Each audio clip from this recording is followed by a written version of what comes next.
ভব সাগর তারণ কারণ হে, রবি নন্দন বন্ধন খণ্ডন হে, শরণাগত কিঙ্কর ভীত মনে, গুরুদেব দয়া করো দীন জনে। শুভ গুরু পূর্ণিমার অনেক অনেক শুভেচ্ছা জানাই সকলকে। সুপ্রভাত, আমার আর একটা নতুন ব্লগে তোমাদেরকে অনেক অনেক স্বাগত জানাই। আর সকালবেলায় আজকে আমি স্নান টান করে নিয়ে এসেছি একটু ফুল তুলতে, ঘরের ঠাকুরকে একটু নিবেদন করব, করে তারপরে সকালের আনুষঙ্গিক কাজ টাজগুলো সেরে আমি যাব ও বাড়ি।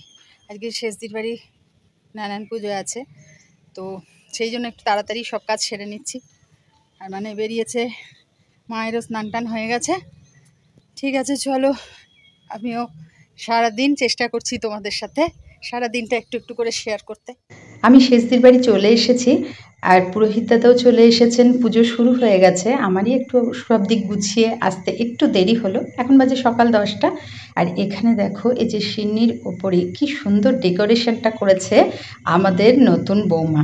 এই বাড়িতে ওর প্রথম সত্যনারায়ণ পুজো, আর পুজোর জোগাড় করেছে সেজদা, বৌমন, বৌমা সবাই মিলেই করেছে। কিন্তু ওর কাজে সব কিছুতে একটা বেশ শিল্পী সব কিছুতে একটা শিল্পের ছোঁয়া আর কি, খুব সুন্দর।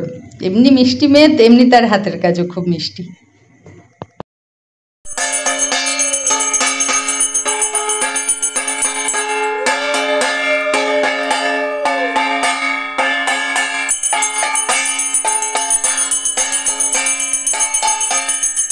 যে আমাদের বৌমা এত কাজ করছে, দেখো, গুণী বৌমা, আমাদের লক্ষ্মী বৌমা, সোনা বৌমা।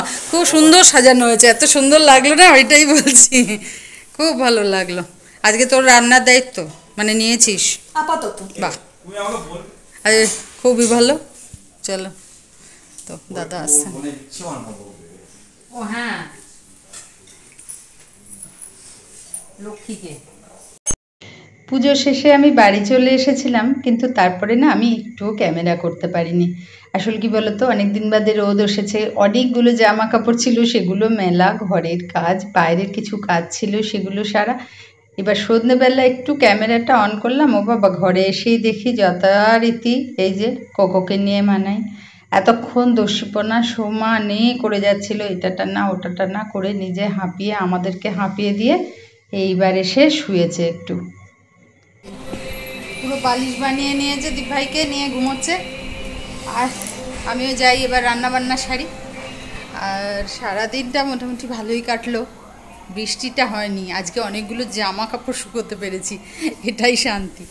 ঠিক আছে, চলো আজকের মতো ব্লগটা এখানেই শেষ করছি। তোমরা খুব ভালো থেকো, সুস্থ থেকো, সাবধানে থেকো, দেখা হবে পরের ব্লগে।